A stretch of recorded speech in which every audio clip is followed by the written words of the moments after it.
What's going on, NPCs and super bosses? It's your boy Tax, and welcome back to my YouTube channel. Today we're talking about DeadCraft. DeadCraft is a game I found out about 2 days ago when I was on my Nintendo Switch on the eShop looking at upcoming releases, because we're halfway through what I think is the best release year for the Nintendo Switch. I wanted to see what I was missing, what I didn't know about, maybe some smaller games in between the big heavy hitters that we're getting. And yeah, I came across DeadCraft and it had a demo, I downloaded it, and I loved it. I was actually really surprised, and I say surprised because when you find out the genre and the setting, you're like, is this really gonna work? But then you play it and you're like, yeah, it does really work. So DeadCraft is a game made by Marvelous, and Marvelous, they make your farming crafting games like Rune Factory, Story of Seasons, and Harvest Moon. So you can guess what kind of genre game this is. Yeah, it's a farming crafting game, but with a twist.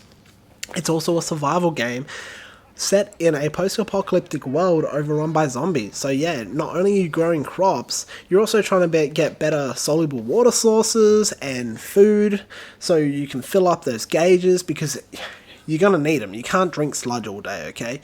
Yeah, but with the soluble water sources you're using on the crops, you're drinking, which brings your thirsty and your hunger gauge up, because if you get thirsty and you get hungry, your gauges go down, and when you need to reset your health and your stamina when you sleep, well then the levels go down, and that doesn't help because you need stamina for everything. You run around, you use stamina. You fight, you use stamina. And that brings me to the combat. It's hack and slash with an axe I had. I'm sure you get more weapons and gear later on.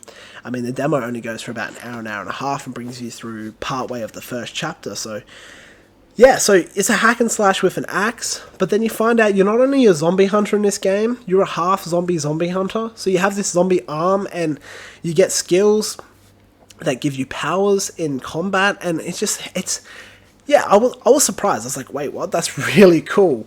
So then later on, you're not only growing crops, but beside your crops, you can also grow your own zombie minions. So you grab a corpse, you put it in the ground, you water it with blood, and up in a few days comes your own zombie minion. Unfortunately, I never really got to see how that works because the game cuts off shortly after that. And I was like, no, I just got to the best part of this demo and you're telling me to purchase your game.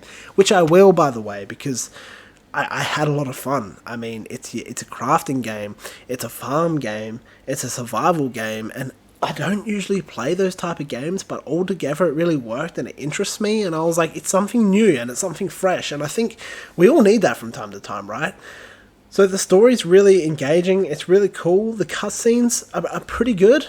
Most of them are voiced. You've also got your text box sort of cutscenes that you have to skip through and read, and I mean, it's alright, they can't all be great voiced cutscenes. That's with AAA games too, so it's top-down view. And I don't mind the top-down view. You get to see everything that's going on. And the voice acting's pretty good as well. I don't have any complaints about this game, really. It's $30. So, yeah, I mean, some games are made like this and they're full price.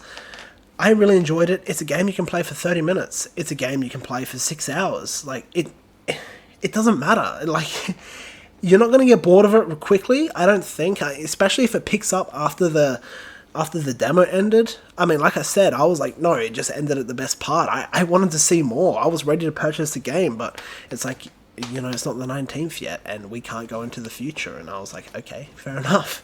So, yeah, I mean, if this is your type of craft, I would definitely recommend it, because I had so much fun with this game.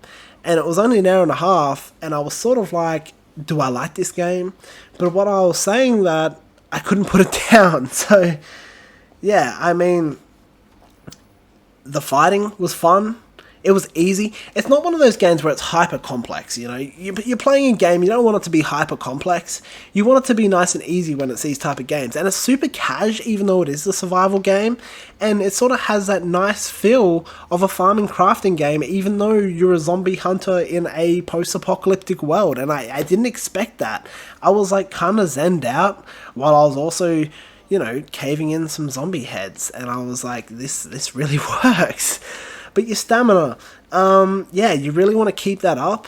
You really want to keep your gauges up, and I'm really keen to see what else this game has in store for me when I do pick it up on the 19th, because I think I think it might be just one of those hidden gems that you can just play casually, or you can play hardcore. Go finish it in 2 days if you want, or take 6 months to finish it and play it just 15 minutes when you're waiting for someone to come by, when you're about to go to work, when you take it on the bus. I don't know. You do you, but yeah, I really enjoyed this game, and I hope you do too. And yeah, I mean, there's not much else I can say about it. It was really good. So anyway, thank you for watching. I'll see you in the next video, and if you like this video, I'd really appreciate if you subscribed.